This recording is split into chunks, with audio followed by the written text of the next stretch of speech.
పాపులను పరిశుద్ధులుగా మార్చే దేవుడు. నువ్వు పరిశుద్ధుడిగా మారకపోతే నీ జీవితంలో క్రిస్మస్ చేసినా ఏం లేదు, దానికి విలువ లేదు. పండుగ ఆనందం సందడి అని సందడి చేస్తున్నాం. అసలు సందడి వెనుక ఉన్న ఉద్దేశం ఏంటి? ఎందుకు ఇంత సందడి మనం చేస్తున్నాం ఈరోజు? ఎందుకు ఇంత ఆనందపడుతున్నాం మనం? దీని వెనుకున్న ఒక ఆయన బాధను అర్థం చేసుకోండి. ఎందుకు ఈ దేవుడు ఈ లోకానికి వచ్చిండు?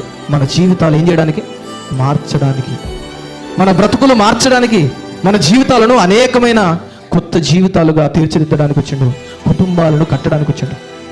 ఈ రోజున జీవితాలు సరిగ్గా లేకుండా మనం పండుగ చేస్తే, మన బ్రతుకులను మనం కడుక్కోకుండానే మనం పండుగ చేస్తే, మనం ఏమీ చెయ్యకుండానే, దేవుడు చెప్పినవి ఏమీ చేయకుండా ఇక్కడికి వచ్చి తందనాలు వేస్తే అది సరి కాదు. మనం ఎప్పుడు న్యాయం చేస్తాం ఆయనకి? ఆయన ఎందుకు వచ్చిండో వచ్చినట్టుగా ఆయనకు న్యాయం చేయగలిగితేనే నిజమైన పండుగను మనం ఏం చేయగలుగుతాం.